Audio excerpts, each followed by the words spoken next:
Now boarding our first class Ultra Gold passengers. Welcome into Other People's Shoes, the podcast that takes you on an extraordinary journey through the lives of others, where empathy knows no bounds. Your host, Neil Matthews, is absolutely thrilled that you're here. Please take your seat as we're about to take flight into season 16. Be sure to hold on tight, because Take Flight isn't just about the skies above. It's about the depths within. We'll dive headfirst into the stories of those who faced turbulence and yet found the strength to rise above it all. So grab your headphones and get ready to soar with us as we launch into season 16. Thank you for flying with us. Buckle up and let's take flight. Welcome in to Other People's Shoes. I'm your captain, my captain. I am Neil Matthews, and I'm here to tell you that I'm really excited that you are here today, and hopefully you are equally as excited to hear from our guests today. Join me, will you? We're in the pleasant flying skies as we make our way into the great metropolis of Denver, Colorado. Please make sure your tray tables are in the upright position. Make sure your seatbelts are fastened securely, because I truly believe today could be an episode about turbulence and how are we going to respond when that turbulence hits our world, hits our life. Where do we hit the panic button? And do we hit the panic button? Join me, if you will, my new friend, and I welcome her to you right now, my new friend, Peggy. Peggy, how are you today? Wow, I love the takeoff and the turbulence. I think that is an amazing, amazing analogy. You're absolutely right that life will toss us turbulence. I am not a great flyer. Full disclosure, I don't know what I was thinking when I thought of this season being Take Flight. Onward and upward we go. But Peggy, I got to tell you this right at the onset. This is so cool for me. You didn't know this, and I didn't even share this with you in the green room. I actually had an aunt, or an aunt, depending on where you want to be from. I had an aunt, Peggy, truly. Dad's sister, she has since passed. Every time I hear the name Peggy, it does invoke in me her presence, to the point where my daughter, when she was very young, was still learning to talk, and she called my aunt Piggy. Instead of Peggy, she called her Piggy, like Miss Piggy. I corrected my daughter very politely, like, Adia, that's Aunt Peggy, not Piggy. And my aunt scolded me as she's on chemo on her deathbed and says, if she wants to call me Piggy, she can call me that. And I'm like, okay, whatever you say, Aunt Piggy. She goes, no, it's still Peggy to you.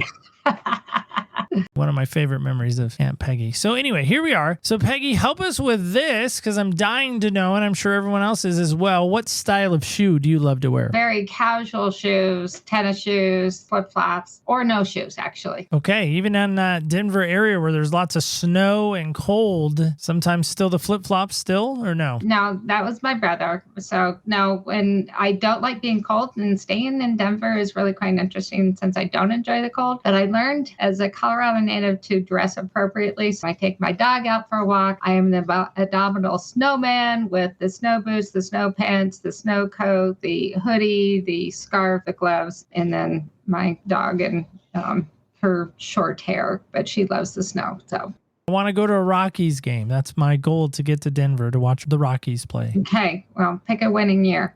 Good luck with that, right? I've heard in their stadium they have those purple row of chairs that's like a mile above sea level. I heard that years ago. I wanted to go sit in one of those purple chairs just so I could sit above sea level. I just thought that'd be fun. Peggy, help us with this. When you first heard about us taking flight into this kind of new season, new era, new airspace, really, what came to mind for you when you came across that and our paths got to interact and connect? As with your introduction, that life changes and we have challenges, things that we don't expect, the opportunity for us to be able to take off from those challenges, recover, and come to a new purpose, a new understanding of where we are and how we turn those trials and tribulations into something that we can prosper from. We're never happy that the things that we're experiencing gone before us, but we have that choice, make that decision as to whether or not we're going to be able to survive from that or we're going to just stay stuck in where we are. So this is the opportunity to share with others, because with my story, what I've gone through, I've taken flight multiple times. I'm soaring high. Life hasn't always been just smooth sailing. Air traffic has just been perfect. No delays, no turbulence, as we're affectionately calling trials that people are walking through, flying through in these new theme of our season here. When you think of turbulence in your life, what does that invoke for you? Wow, Neil, the big things which has really brought me to sharing my story is been the catalyst was the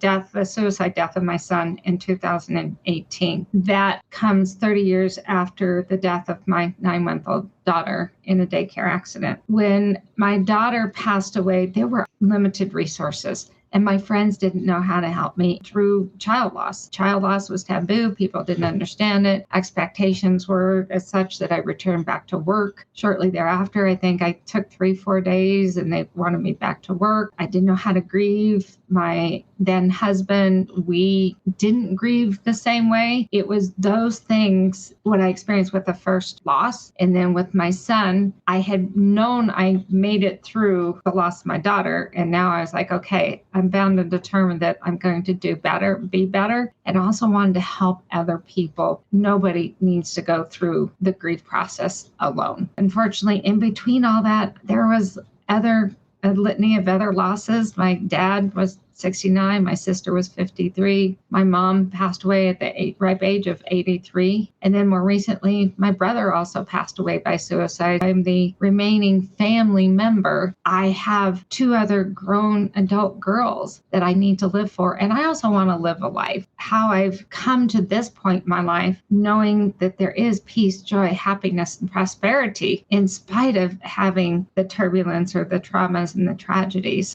That's what brings me to the point here and now, is to be able to share and how to get through it with my methods, because they're different. I stand out. I'm different. Well, first off, thank you for sharing that with us about your son and even your daughter. That must have been very horrific both times. And I would imagine, and maybe help us with this, both were very different as far as how you grieved, or no? The same. Neil, and what's really interesting is that initially after my son Connor had passed away, I struggled with that. Why was it so different? Why did I grieve him so differently and more intensely? What I have come up with is Courtney was 9 months old. It's been many years. I only had 9 months history with her. Same hopes and dreams of the future of going through graduation and college and getting married and having grandkids. I really hadn't even gotten to that point of thinking about those things. I hadn't even celebrated a year with her. I think just even that her existence was much more limited was one reason. And then the other was, and my other children were planned, and not that they were ever replacements, but I did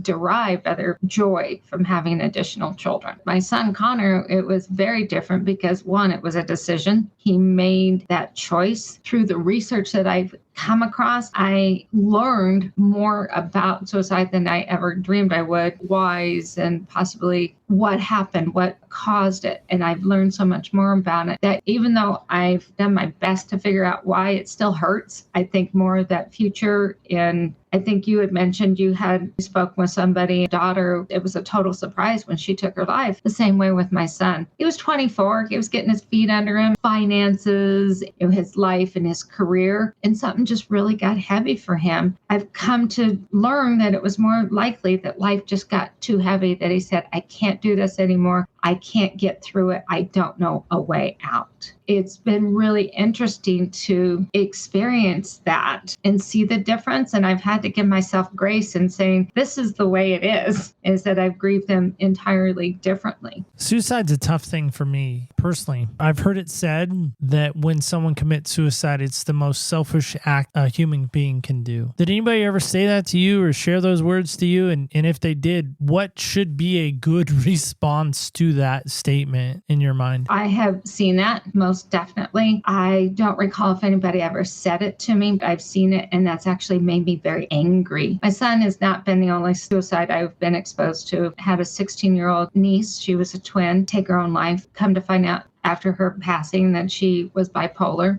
My oldest daughter's, her second child, her best friend took her life, and I think that was depression. And then more recently, my brother took his life, and that was also depression. I really believe that common theme with all of these is the fact that they are in pain. Pain can either be physical. Hear the stories of the vets that are in so much pain and agony from injuries, amputations, that they can't deal with that, or mental anguish and where they just don't know how to handle things and that they have voices in their heads, or situational and in such that life just doesn't seem like it's going to get any better. When somebody says that they're selfish when they take their life, they haven't put themselves in the other person's shoes. I think that's really important to be able to say you were suffering. And the really tough part about this, Neil, is that when people are suffering like that, they may have tried, attempted some help, gotten a little bit, or they may not even know that there's help out there to get them through those times. You could even compare that to somebody who is an addict. Unless they realize that they're an addict, that they don't get help. And if they don't realize that they have mental health issues or challenges, they don't know to get help. They don't know how to get it. And that, I think, is the discouraging part on my side, is to get the help to people that really need it, but they don't know. No,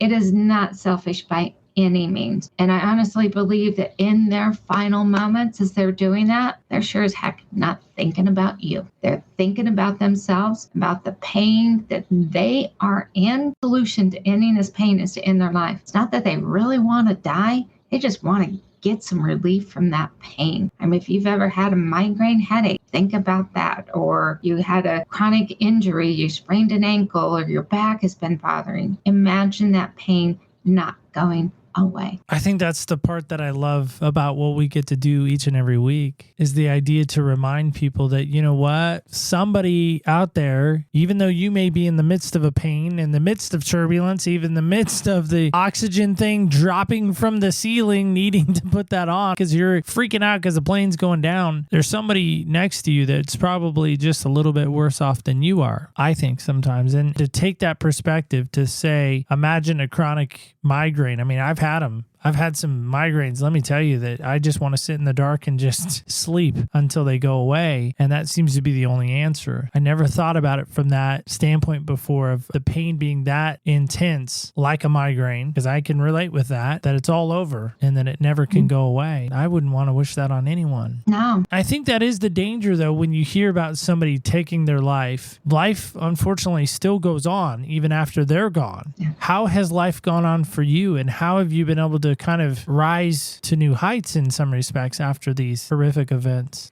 After experiencing a child loss twice, and then the uniqueness, suicide is complex, complicated, and messy because of that decision and the pain. It's their own. For me, to be at a place where I can share my stories, my journey, and offer to help others. Believe me, before my son passed, I never thought I would be coaching people through grief, demonstrating my own perseverance and resilience. However, I have been preparing for my life to be able to help others. You mentioned Colorado. I'm a Colorado native. I love being outdoors. That grounds me. I use the outdoors as a way to help people. I always enjoyed exercise and fitness. I've been a personal trainer, understanding the connection of the body and the brain in being able to help people, help myself with the nutrition component, knowing that connection. It's all been my practical experiences that I realized I had something, and that it's different versus a traditional psychologist or therapist who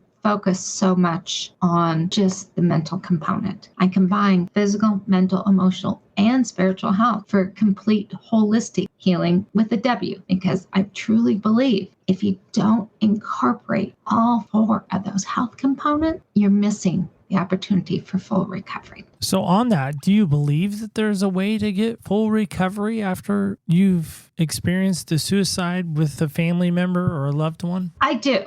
I think there's always going to be a scar, but yes, it's really that decision, what you choose to do with what you've been handed. When it comes to just the whole grief process, I mean, suicide, if you think about those who carry and who take their own lives, those who are suicide bombers, they're taking their life, and we're meant to heal from loss, no matter how it happens. Life and death, it's a part of life. And if we choose to deny that we can, and we're supposed to heal from that. So I truly believe that, yes, you can fully recover. You're going to have some scarring, but who doesn't have some scarring? Yes. Think also with the right attitude, with the right mental mindset, that you can actually become a better person than you were before this happened. So it is possible to find a new airspace, a new way to take off. Absolutely. That this doesn't necessarily have to ground you permanently. No.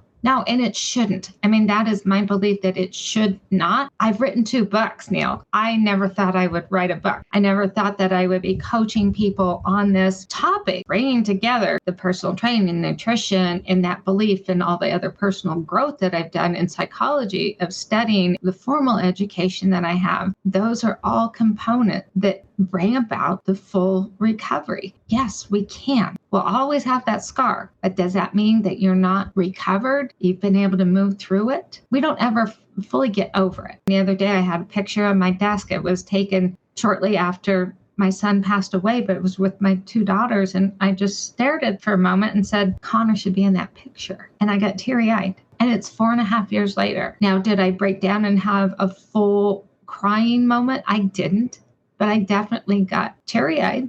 And does full recovery mean that we don't experience some sadness? Think about recovery. I think it's our ability to function in a full banner, be able to move forward with our lives, enjoy it, be present for other people, do a good job if we have a career, maybe even help others. It doesn't have to be on the level of writing book and coaching and speaking about it. But even if you come through it and do other things, if you give in to the fact that you're going to do good, or that you're going to participate in a suicide prevention walk, or post it on your social media and helping others in the name of that person who has passed away, it doesn't mean that we still don't experience some of the pain now, but I do believe you can recover. Well, I would imagine along the way, people are just awful. I think they mean well. Man, sometimes I wonder if they're just awful. They don't realize what they're saying, or whether they're intending to be kind, or maybe they're not. Maybe they're just awful people. If you've ever allowed yourself to have the thought, or the thought has been passed to you or creeped in on you in any way, that somehow you failed Connor as a mother? I think it may have been in passing. Coming from this standpoint of having so much behind me in that personal growth arena, I didn't. My kid's dad, 2 of my children, including Connor, had gone through a 12-step recovery program. As a parent, I went through those partner programs. And one of the big pieces in those 12-step recovery programs is that people have to take responsibility for their actions, to own up to it. Since Connor had been out of his program for 6-7 years, and I knew that he was taking responsibility for all of his actions that he was experiencing going through just in life. I truly believe that he, from above, from the heavens, is taking responsibility for that action, and that I was not willing to take on guilt with it. I refused to, because he was 24 and he made that decision. Now, I know there's plenty of people that do take that on, but truly there's a point where I use the 3 C's, and these come from the 12-step program. I didn't cause or cure the things that happened to him, and I couldn't control them at 24, that he was independent and that he was responsible for his own actions. I did not. I spoke to him on a Tuesday and he took his life on a Friday. And I think that was more it, that I wish I would have spoken with him more. I had no idea that he had such struggles going on. Hindsight and picking up the pieces and talking to other family members and friends, there were some signs. He chose not to share those with me, that he was struggling. There are many people that do, and that's one of the things I really coach them through. We can't live with shame and guilt. That will stop you in your tracks from any sort of movement, forward movement, the ability to move through this experience. Again, that's the damage. We want to try to give a comfort. We want to try to give a word of affirmation. Again, we mean well. I think there are people that would even listen to you right now and think, nope, she somehow messed up as a mom. She should have been there. Mm-hmm. They want to start throwing rocks and stones and sticks. Well, wait a second. Let's pump the brakes for a second and let's figure out, how does someone fail as a parent? I think there comes a point in time where your kids are your kids and you have to kind of let them go. And the decisions and the choices they make, whether we like them or not like them, they are their decision. There are people that do want to, and they question, well, what was it? Did you not see it? And to field those questions, you're right. People are unaware, uneducated on suicide, really what is involved. And I talked about earlier, the fact is that it's an act of selfishness. No, it's not. How am I responsible for his actions? People want to blame. I have seen spouses blamed or their child. What that does too is I were to being blamed, and then if I hadn't the experience, I would be taking that on and accepting somebody's guilt and blame and shame. And I'm like, no, I deflected that. But there's plenty that internalize it, causes the conflict in between those who have survived this horrible loss. And rather than bringing them together in a time of loss and grief, sadness, there is now conflict and it's compounding what you're already going through. What encouragement would you give to a parent that maybe has walked this road similar to what you've walked? For those of you who are listening, I have stepped into the arena of writing books and coaching and speaking about suicide and my son to help others. You don't have to. I really want to encourage you to let you know that there is hope. It is so important that you take that step. You are responsible for your own healing, to be an active participant in this. Your child doesn't want to see you suffering. They sure as heck don't want you to join them unnaturally. They would want you to be able to carry on, maybe do something in their honor. It's not easy. Believe me, it's important to do that work to be able to get to a point. I know I did. And I compare this to, since we love the analogy thing here, Neil, is a few years back, I had a car accident. I had 3 fingers fractured in my left hand, had to immobilize my thumb with a cast. So I couldn't do anything with my left hand. Wore that cast, had multiple ones changed because the pain was intense. And then when I got out of that cast, I had to go through physical therapy. My hand had just gotten stiff, swollen, and it didn't want to move. And it hurt when I was going through the physical therapy. But I knew that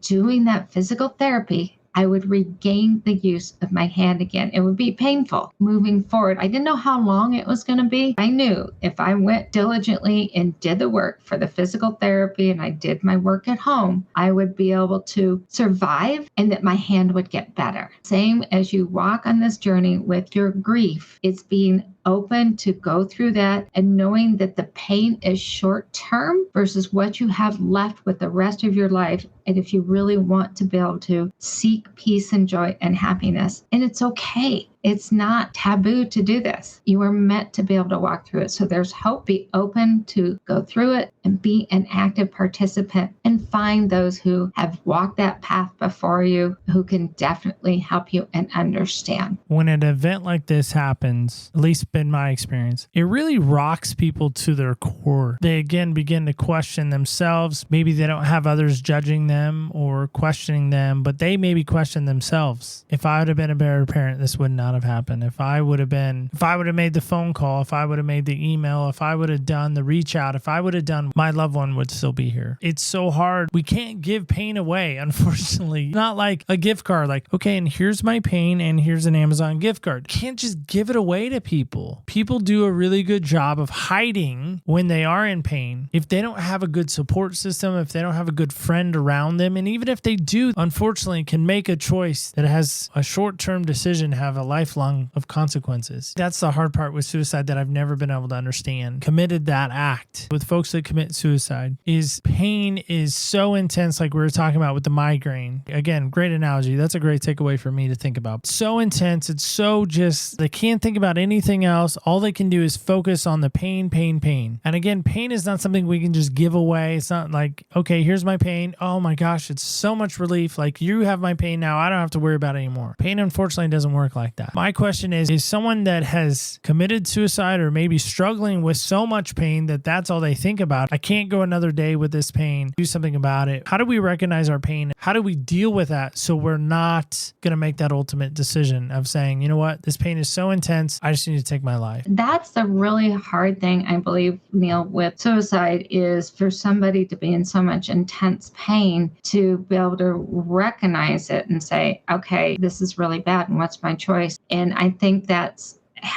comes back to somewhat of even the mental health stigma that we have. If you're suffering, that you're supposed to suck it up and get through it on your own, or resources are limited, even for those who go down the path of working with mental health professionals in psychology. It's hard to even get in with them, or that they don't understand. There are free resources that you can tap into, and finding others that are going through what you are going through. I think that's huge, is being able to self-reflect and say, you know, I have this confusion, this pain, this point of desperation, connection and being able to say, okay, I've got that. In the moments of mental health and depression, so many times we're so isolated. And so I think this is a community effort in that we are connected with other people. So I'm transitioning a little bit to those who surround those who are contemplating, considering taking their lives, and having this open line of communication with others and just being able to literally check in with them as people, because we don't know who has thoughts. I ran into a young lady the other day when I was buying lunch. I was posting a flyer for a speaking engagement, and she's like, "Can I share something with you?" Absolutely. She says, "I've had thoughts." She hadn't made attempts, just posting that, being able to have those conversations because she doesn't have somebody else. I think it's important that we get to know people. And this is more of a societal, cultural thing that I'll get on my soapbox about, is put down the phones and really check in with people and say, "Hey, how are you really doing today? What's going on in your life?" And when we share about struggles, we're actually there to listen. And sometimes that's all we need, is to listen. I've come to when my girls call me and I can tell that they've got something on their heart and that they're struggling with something. As they start to share, I have to stop and actually ask them a question. And the question is, do you just need me to listen? Are we troubleshooting this together? Or do you want my help and my solutions and ideas on this? And sometimes all they need is somebody just to listen and download with. And this is that ability to be able to listen, put away the phones, not text. I've seen people sitting next to each other and they're texting each other. We've lost our compassion and our empathy for others. I think from the society that being able to still connect with others. If you are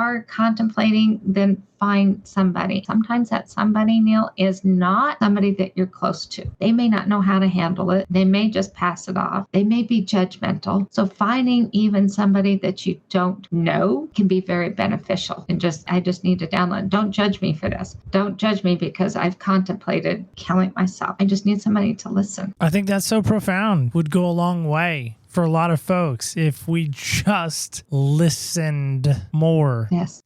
Well, Peggy, help me with this. I want to give you an opportunity because I'm curious about your books. I know there's two specifically that I'm excited about. One in particular that has come out more recently. You talk about the idea, the process of coming through that grief and walking through that grief and all of that and helping folks navigate and survive really the loss of a child. When you think back over that creative process, I'm sure there were times that it was really hard to write the book. I'm sure there were maybe easier times. What I hear from authors is sometimes they just get in a moment and they can just go. And there are other times they get stopped. So for you, what was the hardest part about writing that book? Well, I can't talk about that one without talking about the process with the first one. I'll share how that came about. Social media was huge in even writing a book. As I started going through this, I was posting on Facebook my journey, my grief, my loneliness, my heartache. I was being vulnerable. I was raw. People could feel what I was posting. About 3 months, 4 months maybe, when I started shifting in not only including the trauma and the tragedy and the heartache, I also had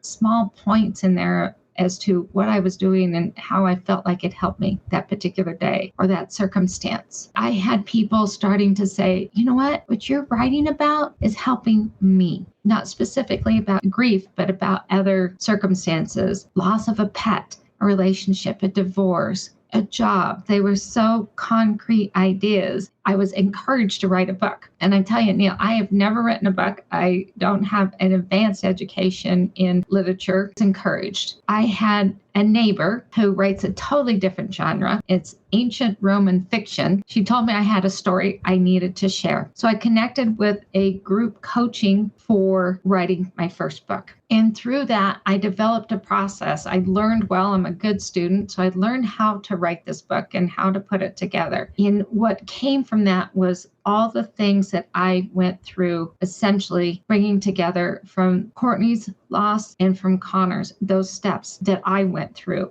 And believe me, when I was writing about this book through this coach, she multiple times questioned me if I was ready to do this. I started this book a little over a year after my son passed away. It was the first one, Life After Child Loss, was published at the very beginning of the pandemic. I said yes, because going through that, even though it was painful, and as I sat there and wrote, I had my breakdowns, my tears. It was very cathartic. I knew what I was writing down was going to help somebody else. In that book focuses a lot about some of the initial things that I experienced. What do I do with their possessions? What do I do about a memorial? How do I deal with friends and family? My son died by suicide. And again, the lack of resources, I felt there was a need to create something. And after he had passed away, I attended a couple grief groups. They did not serve me. They failed me tremendously. So I decided, you know what I want to do? I want to create a program for my church. And I put together a program for my church. They decided to go on with a different group. That program became my second book. That was more deeper understanding in really focusing on the who, what, when, where, why, how of suicide, to be able to understand it, to get rid of those things as far as being responsible for it or taking on the guilt or not being the right mother or done everything wrong. I believe that when we can understand more about suicide, that it gives us that release, that right to be able to heal, because we're not responsible for what they've done. So I brought all of that together for my second book. When I really was able to sit back, not so fresh and raw in my grief, that's when I looked and said, this is another way to focus on healing. And bringing that all together was really important. Again, I believe in that holistic manner, and I know that it's something that can help people. It was published last year in conjunction with Suicide Awareness Month, which is September. Each year, I like to give back to my community, host free grief sessions, Zoom, and be able to help people to get through that. It's essential. Awareness is heightened in September. We know that suicide occurs all the time. This being specific to suicide is a wonderful resource. And I know that I helped others. I felt it, also knew that this is something my son would want me to do, and that he would be proud of me of taking his decision and making something good out of it. Well, and I think that's the power that sometimes happens as a catalyst for suicide, is there are those that take what has been tragic. I've found that others take that and really run with it and use that as a catalyst to springboard them further, to help them on down the road. I mentioned to you in the green room that we walked through this. Actually, I had to go back and look. January 22nd, 2020, I sat with an old cross-country coach who talks about her daughter, Grace, taking her life and what they've done with Grace's memory, and they've created a run around it. And I'm very fortunate to MC their running event the last couple of years. And they always have a moment of silence for Grace at the beginning of the race. And I moved into a new office a couple of years ago at a new job where I am at now currently. And somehow, I don't even know, in moving in my stuff, there was a rock in amongst my stuff. And as I was setting up my desk, I found this rock way at the bottom of the box. On the rock, it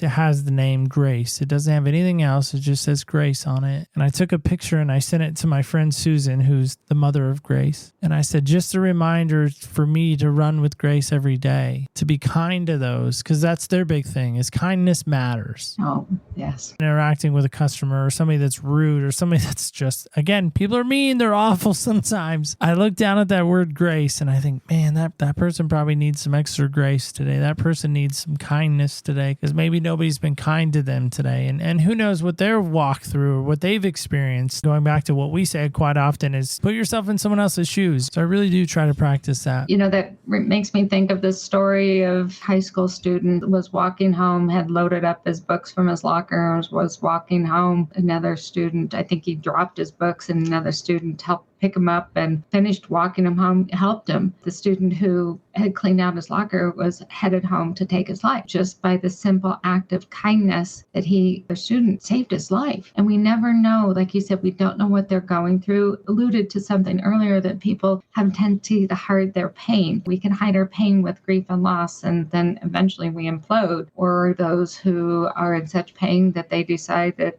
suicide, taking their life, is the option. That simple act of kindness kindness goes a long way. We just don't know what's behind that happy face. Sometimes when I encounter a difficult person, that's what I try to remind myself is you don't know what they've been through. You don't know what they're going through at the moment. Their freak out moment. You don't know what they were like prior to that. You don't know if they lost a loved one prior to them walking through your door. You don't know. And I think that's the hard part sometimes is some people are just mean. I get that too. Some people are mean. There is a reason and a source behind the mean is what I'm trying to get at. Peggy, help us with this. Where can folks go to get a copy of the book? Where can people learn about the help that you can provide? Where can people connect with you? All those things. Yeah, great. Neil, well, and thank you so much. To give people the hope that they can make it through these things in getting started. And I had a client, he had read a book and he discovered that, as he put it in his message to me, that not getting help is egocentric. He felt he was doing an injustice. We were working together. Be able to get over the ego and say, yes, I can get help. I can work with somebody who's experienced, who's walked in my shoes. I really encourage you to explore that. People are not familiar with what a coach like myself does. I gift 2 sessions to others who would really like to experience what coaching is, because then they have an opportunity to meet me. I have an opportunity to evaluate and see where they are and where we can focus and give them some help. You can find that on my website, thegriefspecialist.com. And there is a tab there that says book your free session. I also offer a grief assessment. And I like this grief assessment just because it gives us a point of being able to measure.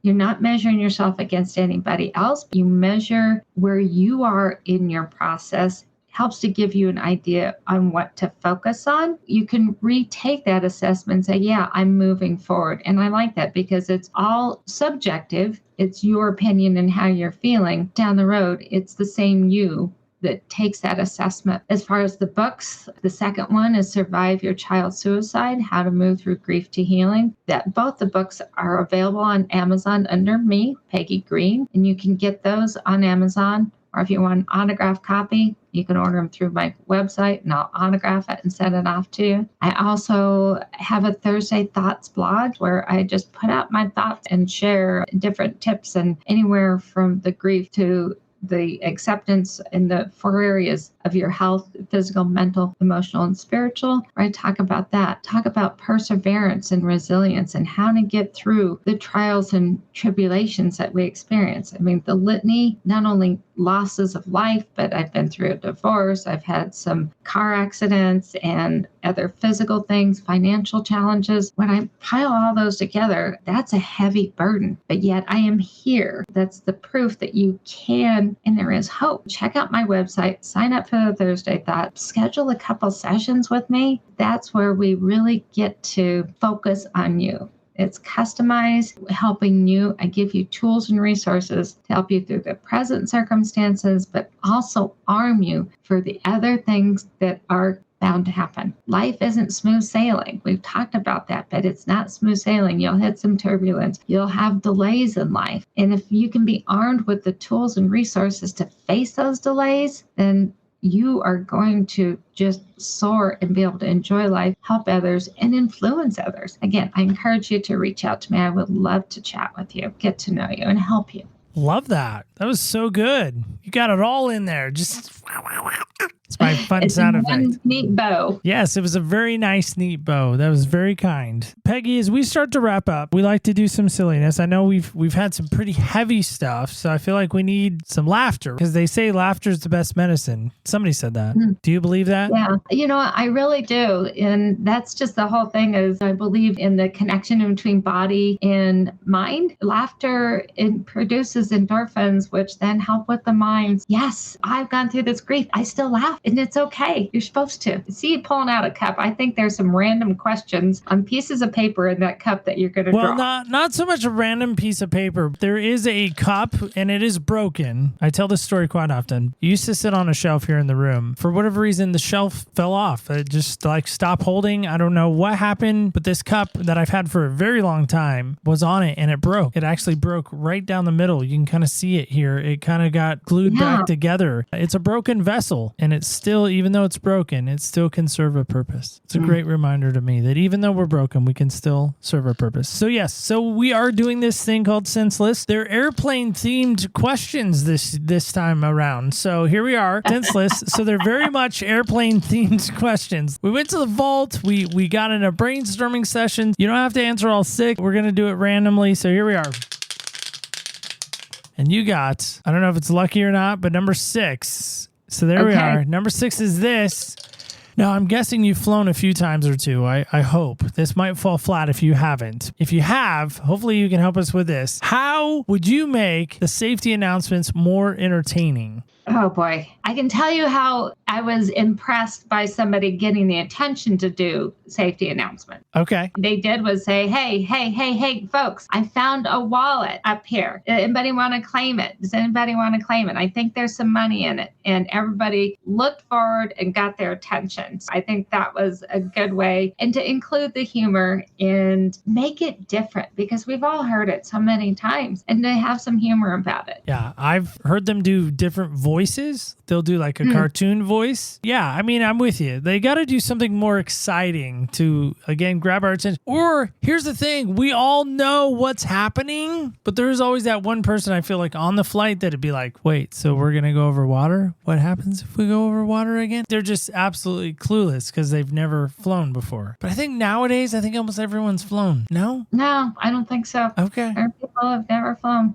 I mean, maybe. I need to find somebody that has never flown. That could be a good assignment. We'll put research on that. Well, Peggy, I just want to say thank you so much for giving us some moments today. I really appreciate what you shared. I love the insight. I love the encouragement. I love the tools to help folks through this, that they can break through the turbulence and they can see the friendly skies once again, be in a place where they can really thrive and fly. Well, guys and gals, kids and campers alike, as we begin our descent, hopefully you didn't hit too much turbulence today on your flight with us today. Hope you enjoyed your flight. Did you? You can always let us know. OPSpodcast.com is a great place to let us know. Get our socials there at OPS Podcast Show under Facebook, Instagram, and Twitter. I've been saying Twitter. Somebody corrected me the other day. It's X now. I don't care. It's still Twitter to me. I don't care. It's Twitter. What did you take away today? What is going to be the thing that you're disembarked with today? Like, I know you're grabbing your luggage and you're making sure you got your belongings as you disembark this plane today. But what's your takeaway? I got one. Suicide is not easy. I think it's the toughest subject we've talked about on this show. Never gets easier for me. Never does. I wonder for you, is it any easier? Is there still turbulence in that conversation? That friend of yours, that so-and-so that lost someone? Reach out to my friend Peggy. I got a feeling that she can help you. She can. Just remember that. And remember this too. Remember, when you walk in other people's shoes, you really do get a different perspective on life. You really do. And of course, don't forget this. Do not ever forget. We'll be right back here with you next week as we walk